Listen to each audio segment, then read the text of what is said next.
All right, now we're going to make gelato, and we're going to talk about gelato and the whole field of gelato. I could start off by saying gelato is dead, and it just doesn't know it. But it's not, but it still doesn't know it. What's happened interesting in the business is Taylor, who is the largest manufacturer of soft ice cream machines in the world, is no longer selling gelato machines. They've gone out of the business. Carpigiani has got, like I said, about 87 used gelato machines on the market today.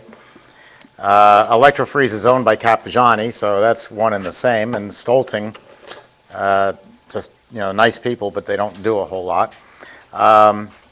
What has killed gelato, and don't get me wrong, we're going to talk about how great gelato is. But what has killed gelato is a couple of things. One is the method, and I wrote an article about this about 6 years ago and turned the face of gelato with my article. Gelato in Italy is made fresh daily, if not hourly. The Italians eat a lot of gelato. They eat it, all the time, all day, all night. Americans, we have a thing called a cardiologist, and they're always kind of sitting on our shoulder telling us how bad we are. And so we don't eat ice cream 2 or 3 times a day. The Italians, what I saw over there, eat gelato the way we have a Diet Coke and a bag of potato chips. That's the American snack. And we have that at 11 o'clock in the morning, we have it at 3 in the afternoon. Well, they do the same thing with gelato. So they can afford to make it in small pans like this and have 10 or 15 beautiful flavors laid out. The problem in the United States is we don't eat ice cream all day long. We really eat it from about 4 in the afternoon till 7 at night. Maybe a little from 1 to 2, but your big time is, say, 4 or 5 until 9 o'clock, 10 o'clock at night. And so the Italian gelaterias have all these different pans laid out, and they're selling gelato all day long. And if they run out of this flavor, they're out of it. They say, oh, sorry, you should have been here a half hour ago before we ran out of tiramisu or fruta di bosco or zabaione. And you're in Florence and you're walking around and you say, hey, no worries, because right down the road, a half a block, is another gelateria. I'll get my gelato there. Americans aren't that way. Americans eat ice cream once or twice a week. And I use the example, if Paul and I go on vacation to Cape Cod, we're going, and we haven't been there in, say, 2 years, we're going to 4 C's Ice Cream in Centerville. We love 4 C's mint chip. So 4 C's has to have my mint chip in stock, ready to go all the time. They don't know when I'm going to show up. And it's not that Steve Thompson's important, it's you or someone else.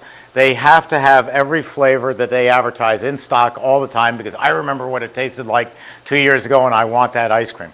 So they can't run out like this.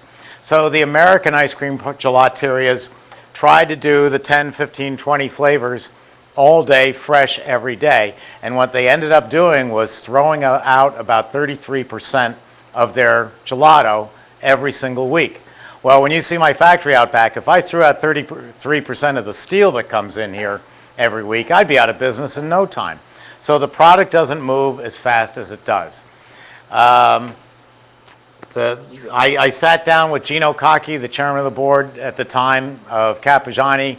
We were having lunch, and I turned to Gino. I said, how many gelaterias do you think there are in here in New York City? This is a few years ago. And he thinks about the size of New York and the cosmopolitan, atmosphere of New York and this and that. And he says, about 100 gelaterias. I said, Gino, there's 5. And in another year, there'll be 3. And that's all there was in New York. Now it's pretty much down to, everybody knows Il Laboratorio in New York City, but I think you'd be hard-pressed to find another gelateria. And I know I'll get lots of emails tonight. Hey, we're a gelateria in Manhattan. Well, they almost don't exist. And if you want proof of it, that's why Taylor stopped importing gelato machines from Italy, because they're just not selling. Their dealers can't sell them. So you've got the problem of too much inventory and not moving it fast enough, and I kind of cured that for them. I said, what is wrong with hardening, flash freezing gelato? Sure, you can't decorate it real pretty, but you can have it so that we go get another pan of this product as soon as it's ready.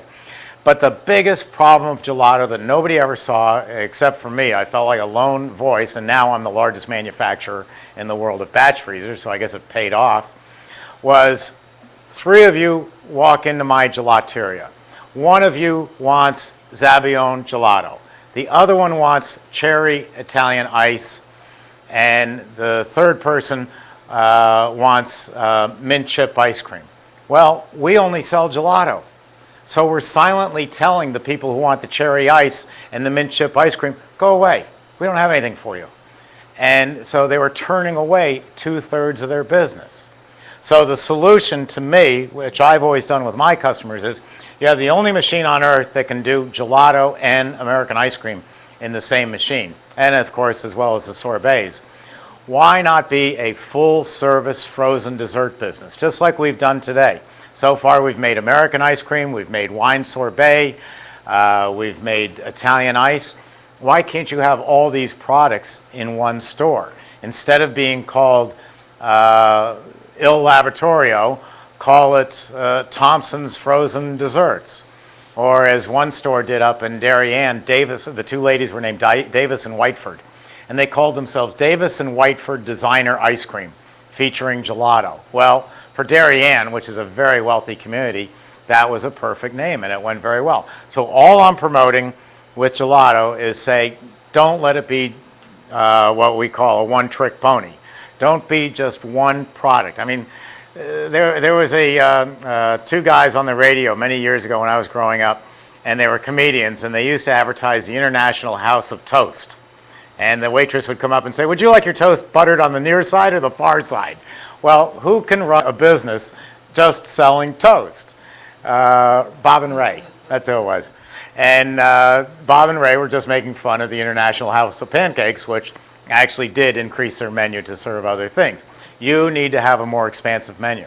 Now, this is coming from someone who firmly believes, me, that my business is best suited to only make and sell batch freezers. I don't do soft serve, I don't do DeLorean cars, I don't do deep fat fryers, I only do batch freezers. But for your business, you need to be a little bit more widespread. You're still selling frozen desserts. And if you call me up, being a New Yorker, I just prey on the fact that I'm overly opinionated and can get away with it. And if you call me up and say, I had a lady call up from Huntington, Long Island a few weeks ago. She wanted to do fried chicken and ice cream. And I said, I'm not going to sell you a machine. She goes, why not? I said, because ice cream is a protein and it absorbs flavors. Within 5 days, all your ice cream in your dipping cabinet is going to taste like fried chicken. And I said, you're going to be a failure and I'm going to look bad. And it's true. They don't go together. Pair businesses that go together. So that said, let's make some gelato. And this is chocolate. And I couldn't avoid tweaking the Italian, so instead of just making chocolate gelato, we're going to make chocolate chip gelato. There is no chocolate chip gelato, but gelato can be anything you want it to be. And so I figured, let's make chocolate chip. I got to stir this up a bit. It came from Italy a while ago. And I will say this, there's two good companies over there. There's Fabry and Pregel, and they make flavors that the Americans don't. Of course we make chocolate, but hazelnut, tiramisu, you won't find those on an American menu. So let me get my recipe here somewhere. No, I don't see my recipes. Does anybody have a recipe for this? Thanks. Okay, we're going to run this in the CB350, and I need 16 ounces of chocolate base. So let's use the scale here. You don't need a fancy cash register, but boy, a good scale really makes it easy. So zero that down. And what was it, 16 ounces? 16 ounces of chocolate? Okay, a pound. This will be rich. Oh, and what a mess it's going to make.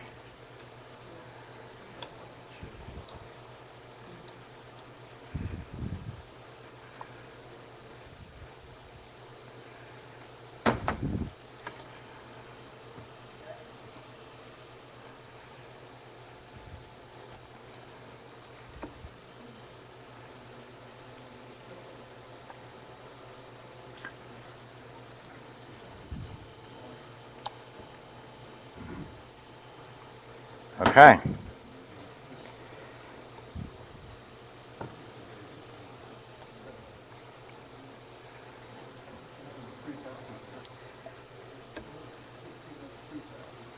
Chocolate is very subjective. Paula likes these 80%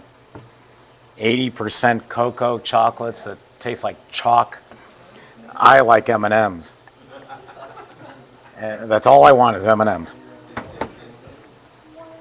So, unlike vanilla, chocolate can be whatever you choose it to be.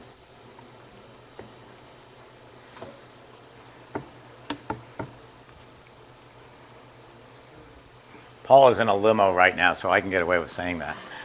I know she's not listening. Okay. Let's make sure this is empty. Sometimes I leave the water in. No, that's good. And let me look at this recipe some more. We need 4 quarts of the ice cream mix. Now, in Italy, the butterfat content that they run for true gelato is about 7 or 8% fat. That's not something that's usually sold in the United States, so I use a 10% mix. It's not, the only thing it's going to do is make the gelato a little bit richer. And I don't think there's anything wrong with that.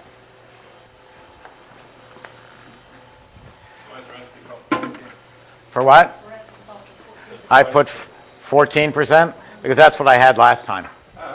But that, it brings up the point, it can be anything you want it to be. When gelato first came to the United States, it was in San Francisco. And they used their 16% mix because that's all they knew to do.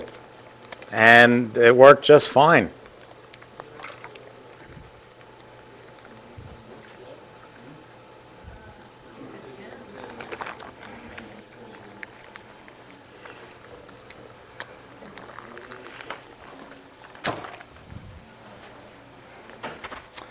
Okay.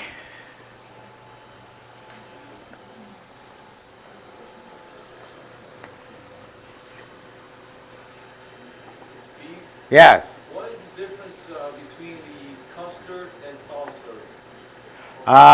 Or is custard just a fancy word? The difference between custard and soft serve, in New Jersey, it's just a fancy word. In Wisconsin, where custard came from, it is a 10 or a 12% fat product and anywhere from 1.5 to 3% egg yolks. We would call it French ice cream.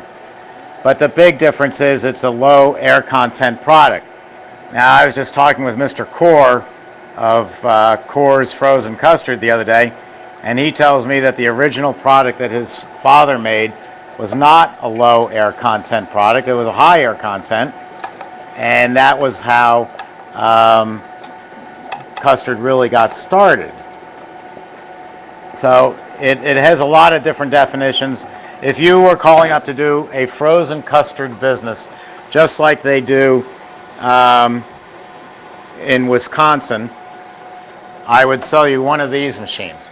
If we were only going to do custard and it was going to be a very high volume store, I would send you to Stolting, who has the big custard machines. It was invented by my grandfather in 1923, and we stopped manufacturing it because the market wasn't big enough. Stopped about, about 9 years ago. Wasn't a big enough market to warrant a separate assembly line just for that, but it's a great product. And this machine makes a great custard, but it's limited in the amount. So it depends on where you are. If you want to mix that custard with ice, if you know what I mean. Oh, now you're talking like Rita's, who, well, Rita's has, we built their machines for 24 years. We put the Electro-Freeze label on it. That's when Electro-Freeze was Electro-Freeze. Now Electro-Freeze is Cappigiani. So Gino Cocky calls me up 6 years ago and says, we can't buy 150 machines a year from you because we just bought Electro-Freeze and now they're going to have to buy Cappigiani's. So the Electro-Freeze is an imported machine, final assembled in the United States, but it's still an Italian machine. But what Rita's is selling is soft ice cream. It is not custard the way custard is thought of in Wisconsin. It's purely soft serve.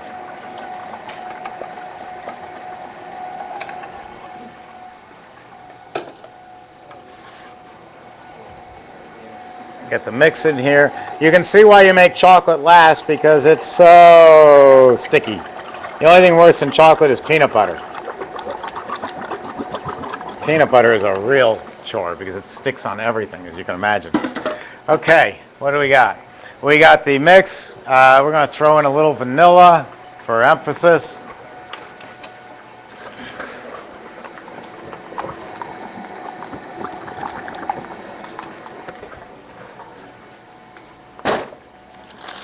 And let's turn this on and get it freezing.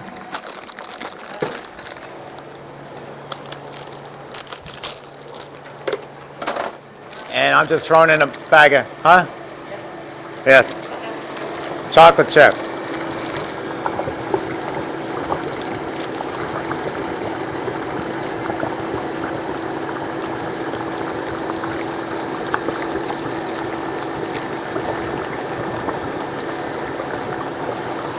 Yum.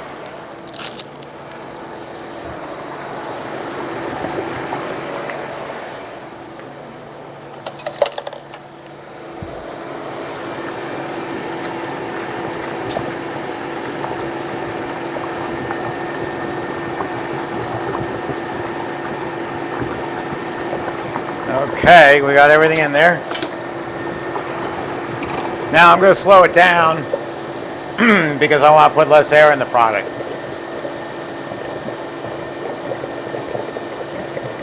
So I've cut the speed in about half.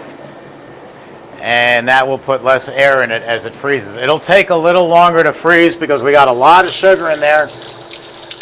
And because as you slow down the speed, the freezing time is longer.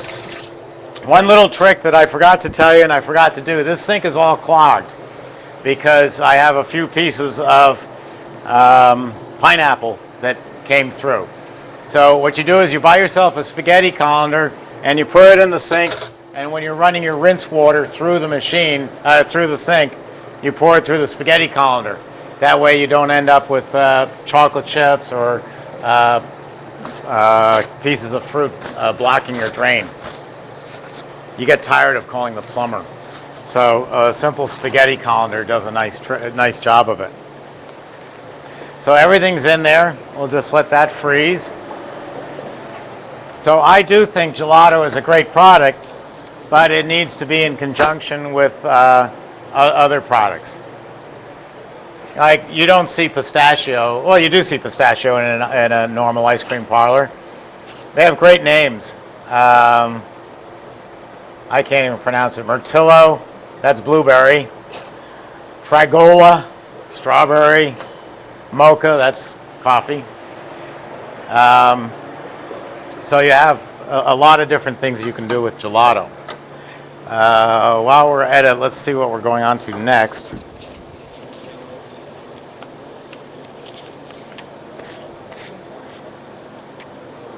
Next will be cherry Italian ice.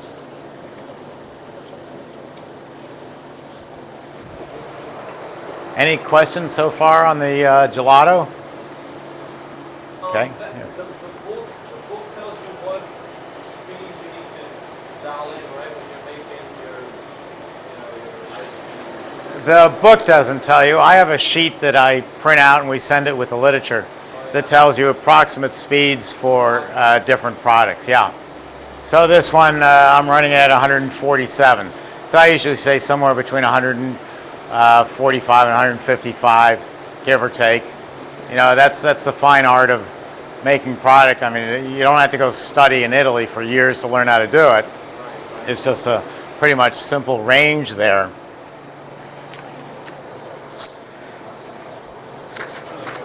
Yes. Now, if you were to get the different size machines, like the larger machines, can you make smaller batches in the larger machines? The question is, can you make a smaller batch in the larger machines? Yes, you can. You can make a half batch in, say, this one. This one you should make a close to a full batch, minimum of 3 quarts. This one You can make a half batch, the 24 quart half batch, certainly the 44 half batch. But if you're going to be making half batches all the time, maybe you bought the wrong size machine. Or, more importantly, maybe only you're in love with that flavor and nobody else is.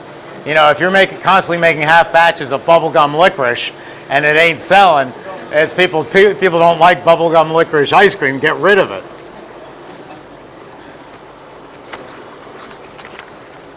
Just want to see what else I want to cover here. Ken, you have any pending questions? Oh, yes. We got a bunch of stuff to talk about. Yes, sir. What's the essential difference between gelato and ice cream?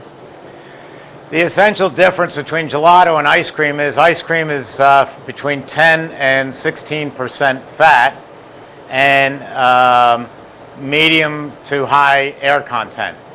Gelato is between 8 and 10% fat and maybe a 35 or 40% overrun. So less air, less fat.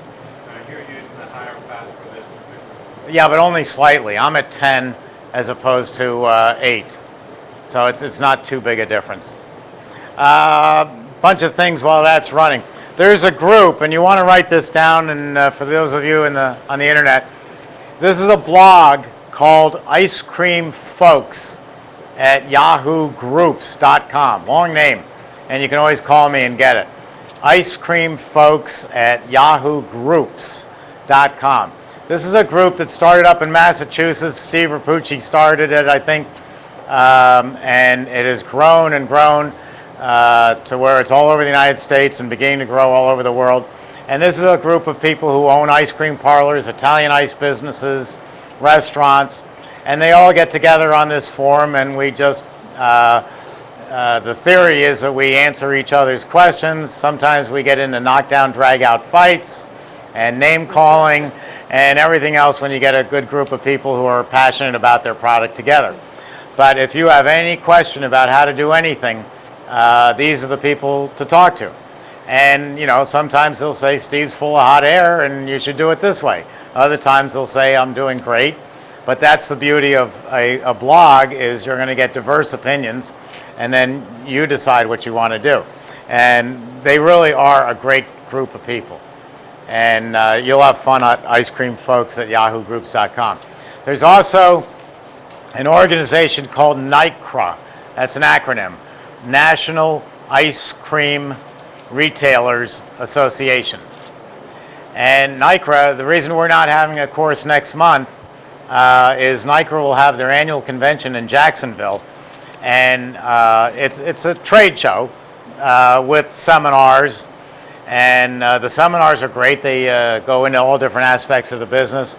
The trade show is great because everything there is frozen dessert related. Nobody's selling beds or towels or shrimp like the National Restaurant Show. It's just strictly ice cream. And the biggest phone call I always get, the most common phone call I get is, I'm in Dubuque, Iowa. Who's got an ice cream machine that I can go ask them a bazillion questions about how they run their business? And I say, yes, we've got machines in Dubuque, Iowa, but I'm not giving you a name. Because if it was you in Dubuque and I sent in a bunch of people to see you and tell me all about your business, I'm going to be 20 miles away, so don't worry about it. Tell me all about your business. Tell me where you buy your vanilla. Tell me which machine you use. Tell me where you get your mix.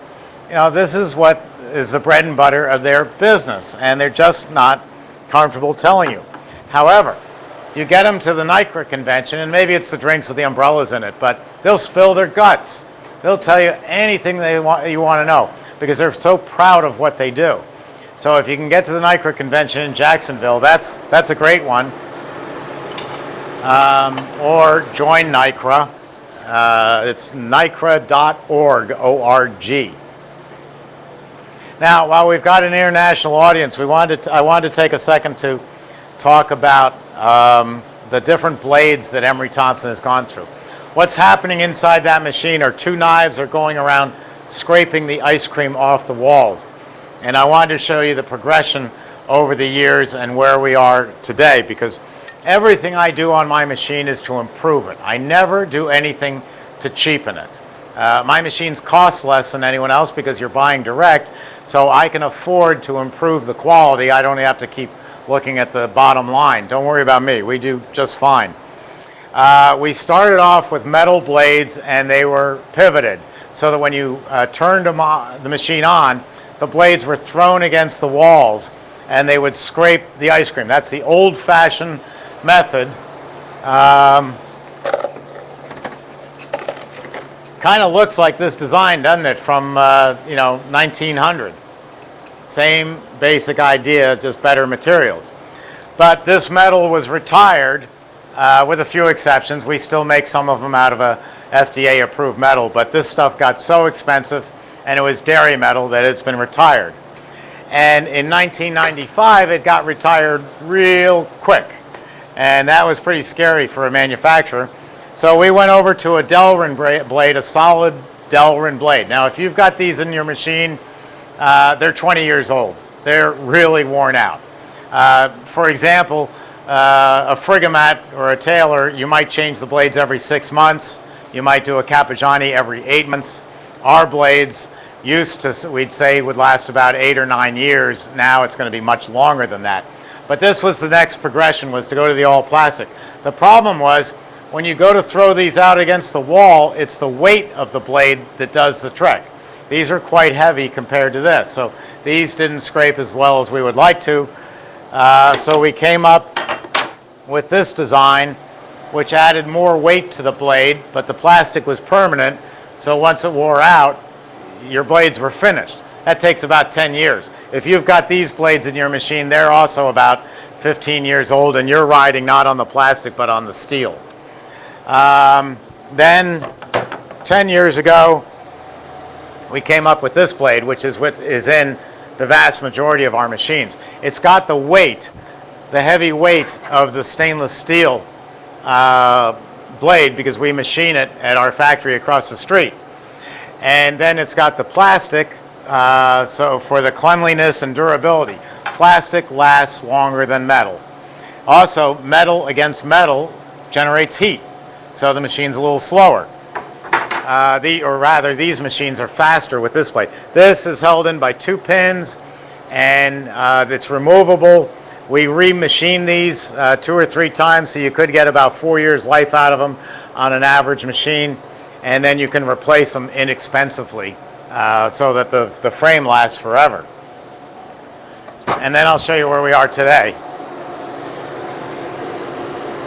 Let me see if I want to take this out. I need a gelato pan.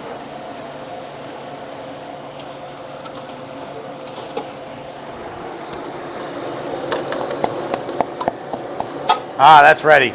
This is nice. I'm going to turn off the refrigeration and open the gate, and here we go. Now that comes out much, much faster than any Italian machine, and it's almost inconceivable to me, but the Italians say, oh, the Emery Thompson, it comes out too fast, you can't decorate it. Well, how about you close the gate down a little bit? You know, how hard is that? But the other thing is, if you're broiling a steak, and your steak's in the oven, and it's going to be medium rare in, 8 minutes, and what if after you make that steak, it takes you 3 or 4 minutes to get that steak out of the oven? What happens to the rest of the steak? Well, the first steak is medium rare. The last part of the steak is burned to a crisp. So you want to get your ice cream out as fast as you can. This is 6 quarts of finished ice cream, and that's it. It's done. And that is our gelato. It's heavy. But isn't that beautiful? And fast. I mean, that was fast to get it out, fast to make it. And let's try this. I haven't made this one before, or at least the chocolate, so let's see how it is. Now we need more of these. Let me get some more.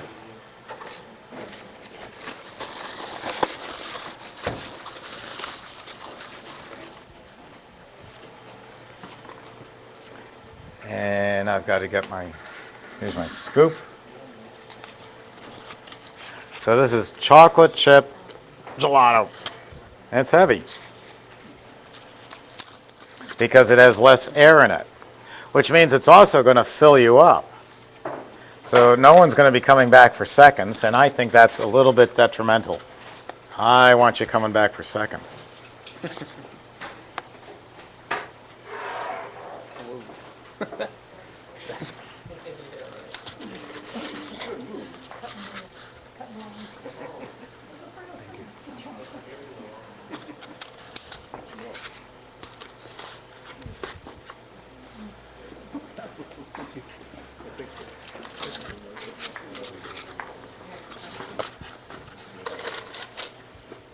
Thank you.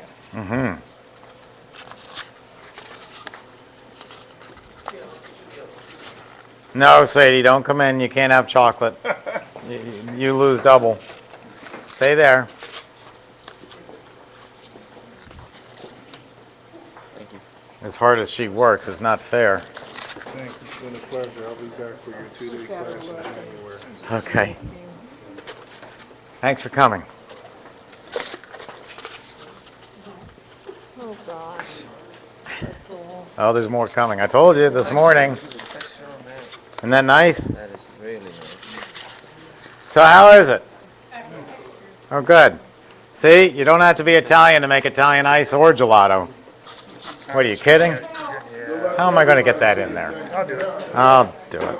It's easy. There's always one in the crowd. You started on that other one, never stop. Which one? The bigger one. Yeah. Another fan.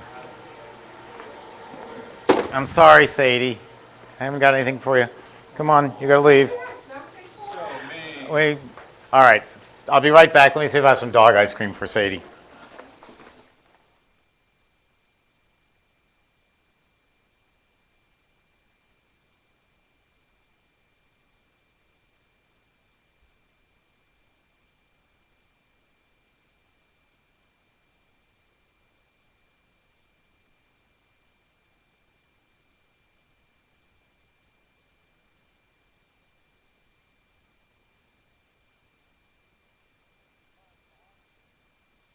And this is all natural, no added milk, and this is for dogs. And I got to tell you a fun story about a similar product. The original one that came out was called Frosty Paws. And the dogs absolutely love it. It's not ice cream, but it's frozen. And AOL was doing one of these little vignette stories on their thing about, and they showed these two young men and how they had an idea for a business, and it was going to be that they were going to sell ice cream to dogs. And so they came up with Frosty Paws, and they invested all their money, and the story ended that it's a big gamble, and they hoped that it'll work well. Well, about a year later, I was buying some Frosty Paws for Sadie, and I found out exactly how their story ended, because in the upper right-hand corner of the box was a little checkered Purina, and Purina had bought them out. These guys are now living on some desert island that they own, but they sold out to Purina and made a lot of money, and dogs are very happy because dogs love ice cream. Now, let me make some room over here if it's possible, and I'll put this in the freezer. So that's gelato. Yes, question. You said earlier the creaminess is really based on the percentage of fat, right? Yes, But gelato tends to seem creamy. because the flavors are heavier. Yeah. The gelato is creamier because the flavors are heavier. That mix I put in that chocolate was very rich. Okay. So it's adding more fat to the gelato. What temperature do you serve gelato? You serve gelato at about 12 or 13 degrees Fahrenheit. Whereas ice cream, we scoop at 6 degrees Fahrenheit, 6 to 9. It'd be hard to make, because in the same cabinet. You can put both ice cream and gelato in the same cabinet. It means that your ice cream is going to scoop softer. But yes, they go into the same cabinet just fine.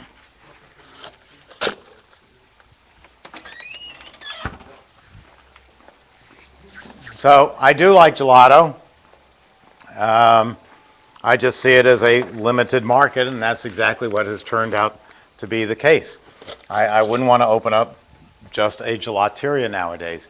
It was all a rage for a while, and we all made money selling gelato machines, but you can't survive on just one type of product. You need a variety of frozen desserts. Again, staying in the frozen dessert market. You know, one thing kind of interesting along that line, you don't see it too much anymore because they caught on, but years ago you would see ice cream parlors with big jars of candy, and they seemingly go together well. And where it comes from is you used to buy, just when my grandfather was running the business down in the Macy's type store, you also went down there for your candy, for your pastry goods.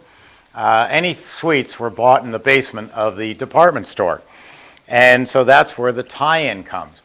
Nowadays, if you have candy in your store and ice cream, that little cardiologist sitting on your shoulder is saying, too many sweets. You're not going to buy ice cream and then a half a pound of candy.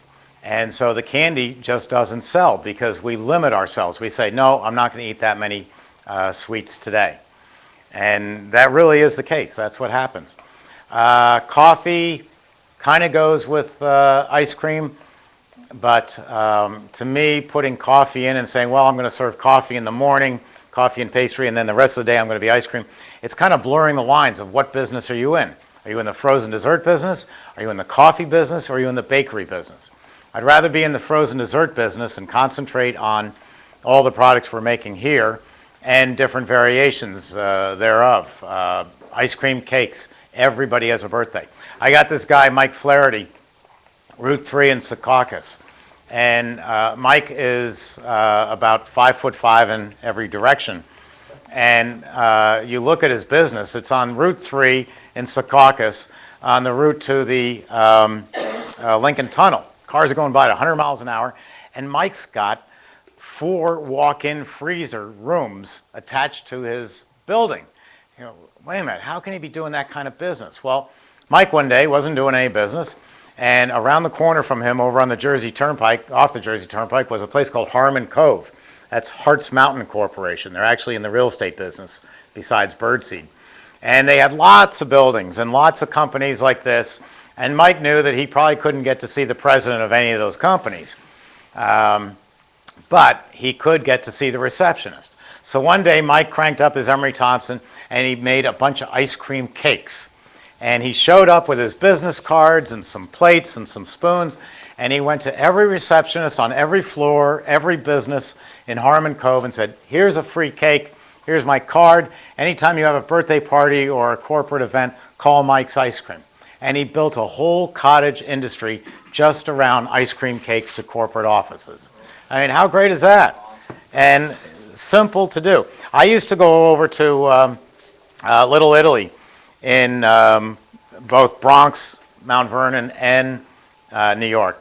And I'd wait till the coldest, snowiest, most miserable day I could find. I had to be out anyway. And I would go into a guy I'd sold a machine to for Italian ices in the summer. And I'd walk in, I'm the only customer of the day, and I'd say, so, how's your wholesale cake business doing? Oh, I'm too busy, I can't do cakes. I go, yeah, it's 8 inches of snow out there, you're not getting any work done. You know, why aren't you taking cakes around to some of the restaurants? And again, it boils down to this, I'm afraid to go talk to the chef. I'm not a salesman. You don't have to be a salesman. Let the cake do the selling. Let the ice cream do the selling. And that's how you expand the business with the equipment that you already have. So let's move on. I'll borrow your list again.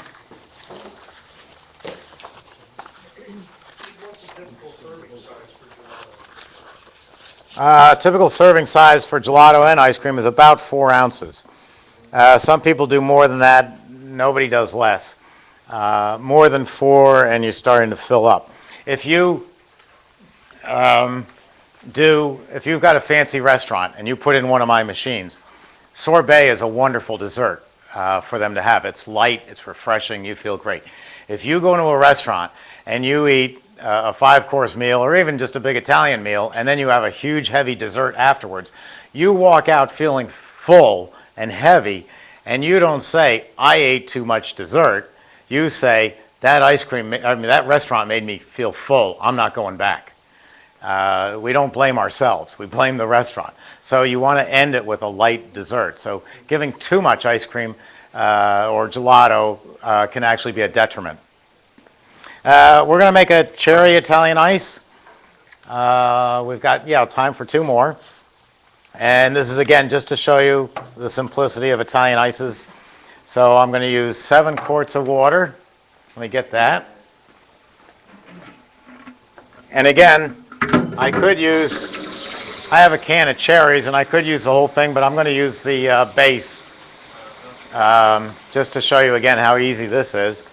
So this could be made with fresh Bing cherries, or Ken, what are those cherries you guys get from the Northwest? Rainier cherries. That would be delicious. It all depends on what you have in your market. Now, Rainier cherries here would be pretty expensive to make an Italian ice out of. If they're selling them by the bushel full out in Oregon, then maybe you can do it. How would you prepare them? I'd cut them up in half. Sugar or whatever? No, I wouldn't have to sugar them because they're going to be my flavor. And I got to check that recipe again. 7 quarts. Yeah, it's a 10-quart machine. No, the machine's going to just grind them up. It's not going to pulverize them, but it's going to grind them up enough that I'm going to get some good flavor out of them. Could you use a puree to make that ice? Sure.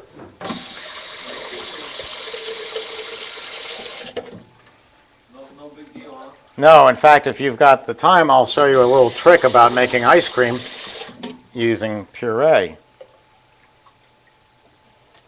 Still more. What do you say you have Limper Brothers? Is that cherries? Are those cherries in it? Yes.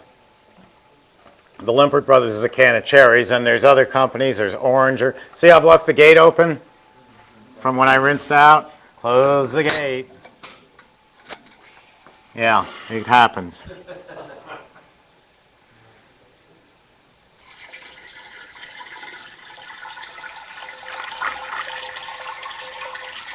I'll get this going, and then I'll tell you about using some more about using cans of cherries or strawberries or anything else.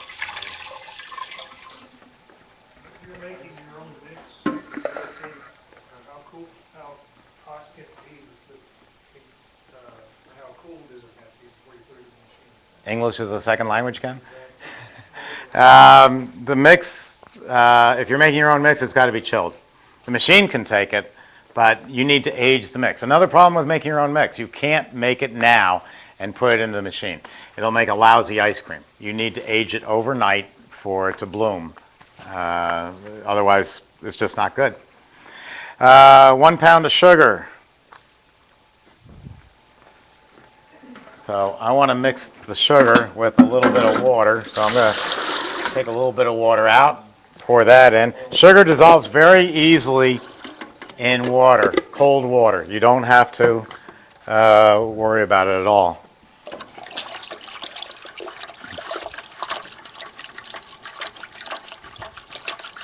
So Steve, you're starting a business and you want to serve about 8 to 10 different flavor ices. What machine do you think would be, which machine would you recommend to go with? If I had the money, 12 or 24. If I didn't have the money, 6 quart. More important to get into business and get it generating income. The most important, absolutely most important thing about going into business, we don't take credit cards for machines because we lose 3.5%. But even more important, there's something absolutely psychologically wrong with selling someone a $9,000 machine on a credit card because it tells me they don't have enough money to get into business. I mean, people just won't say no to you. And if you don't have $5,000 cash sitting in the bank the day you open your door, you'll never make it through the summer. Because all these flavor suppliers, Publix even, everybody is not going to extend you credit.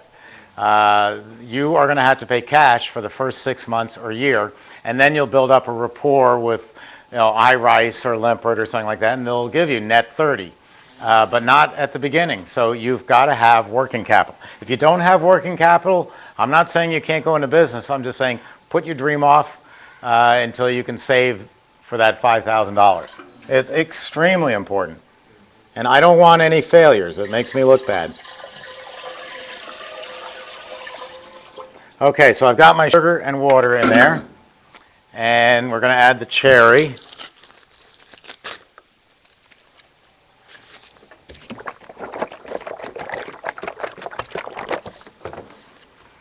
And again, this could be done with fresh fruit, but I want to show you that this is extremely good and fast.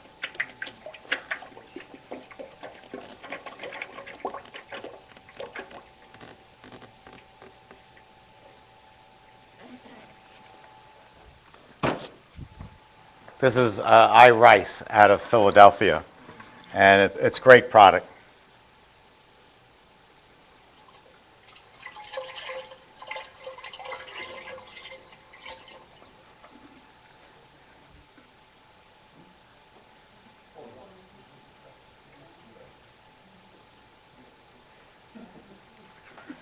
Now that's got color in it. Okay, so I turn this on, beater, refrigeration, set a timer. Now, the cherries.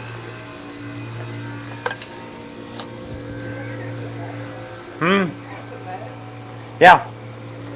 This is going to give it some pieces of cherry in it, which I think, adds to it.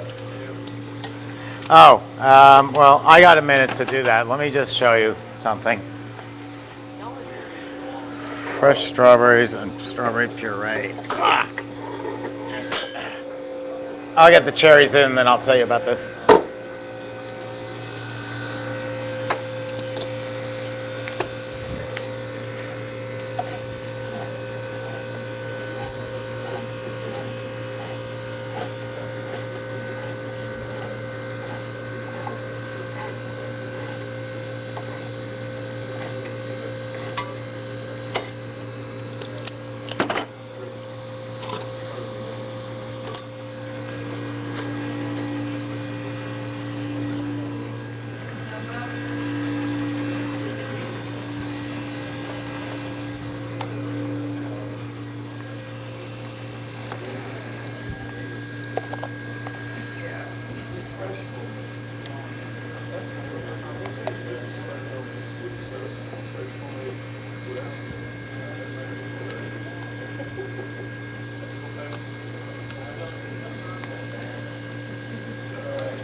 I'll be right back.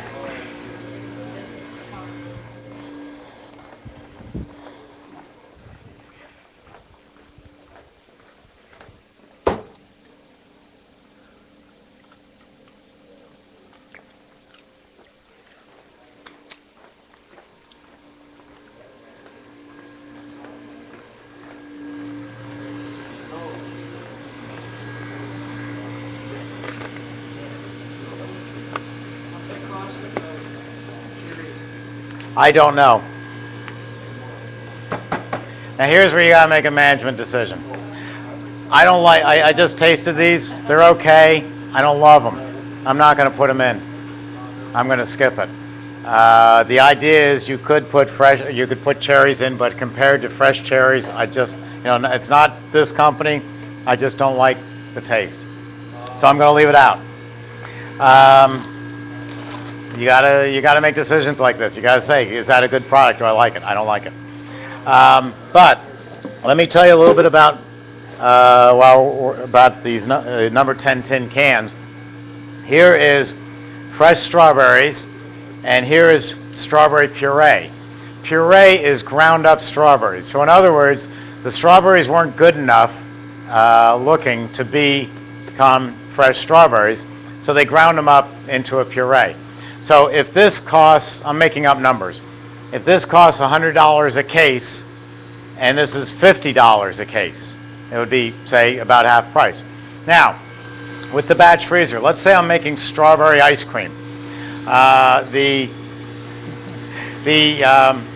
If I put the $100 strawberries in here, they're going to get ground up into a puree because they're so, they're so mushy. They're just going to puree out. So I invented something called fruit flavor and fruit identity. If I put it in here, the strawberries will get all ground up. That's fine. If I'm blindfolded and asked to taste that ice cream, and what is that? I said, that's strawberry ice cream. Take the blindfold off, I don't see any pieces of strawberry in my ice cream. It has the flavor, great flavor, but it doesn't have any identity. I can't say, yeah, that's strawberry.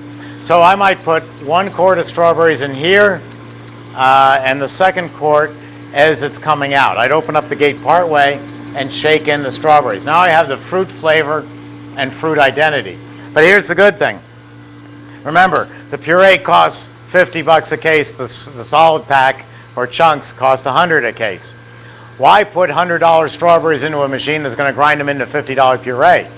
So the flavor company doesn't like me telling you this, but I buy both products. So the puree goes into the machine, it's cheaper, it's already going to be pureed anyway, and the more expensive chunks will be used as it's coming out.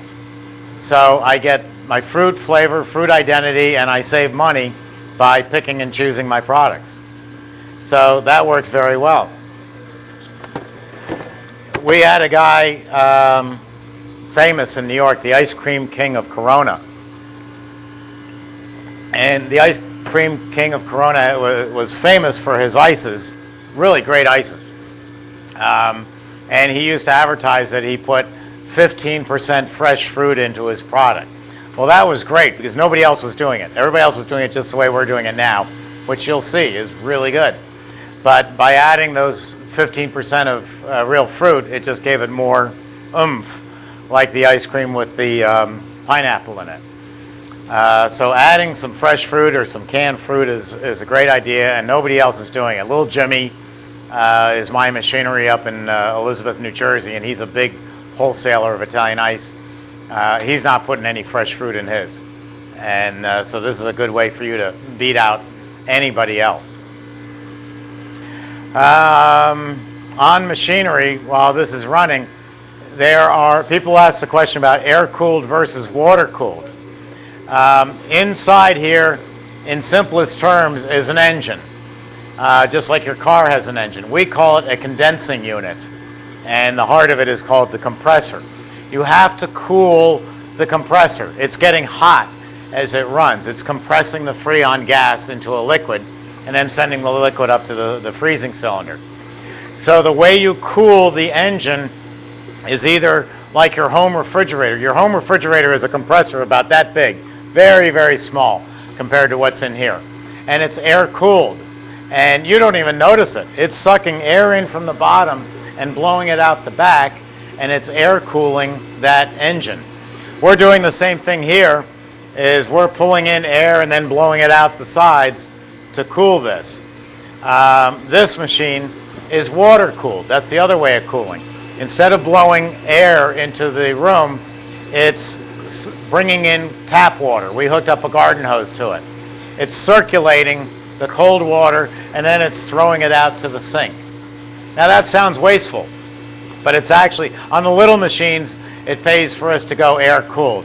They're not throwing out a lot of heat, and you don't have any water connections. But about 90% of my machines are water cooled. And you say, oh, it's wasting, it's bad for the environment. Well, not really. You got to cool that engine somehow, no matter whether it's your air conditioning system or your refrigerator or your freezer or even your car. You have to cool the engine. So by circulating water around this, it's not generating any heat in the room. This compressor is so large, 3¼ horse, that if we were to have it in air cooled, which we do, it would heat this room up, and that would mean I'd have to run the air conditioning more. And the air conditioning is based on fossil fuel, so you're either going to pay a water bill or you're going to pay an electric bill. But one way or the other, you have to cool a machine. Your home air conditioning system is air cooled, but you don't notice it because it's sitting outside. So we build them both ways. So if you're, say, I don't know, Delaware, and you've got city sewer, you would buy a water-cooled machine and hook it up to that. If you're in the island of St. Croix and water is very scarce, you would buy an air-cooled because you don't want to use precious drinking water to cool a machine. So it really boils down to the location. Now, the other advantage to take advantage of the water-cooled is it's draining the water over here out to the sink. And this water is clean and it's warm. And so I can use it for rinsing off utensils and tubs and things like that. So I can get double duty out of this water. So whether you buy air-cooled or water-cooled will really come down to your final location. I'm unclogging this drain.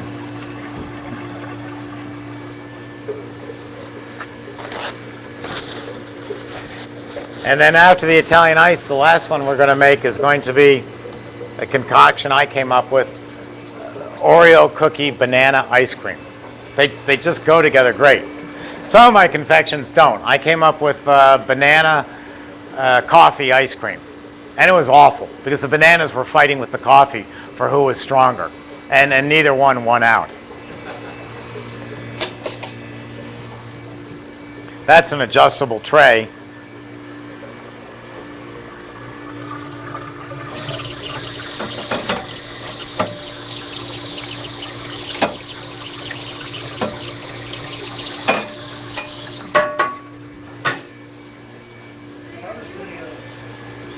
Go ahead.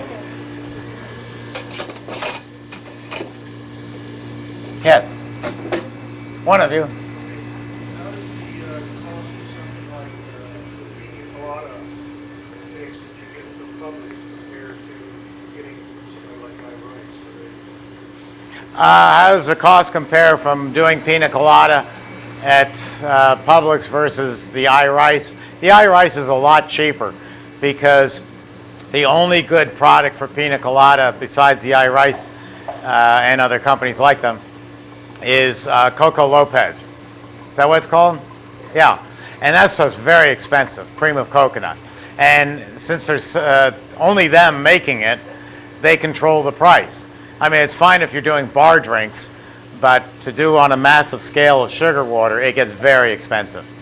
So it can certainly be done, but I would prefer to use the iRice product.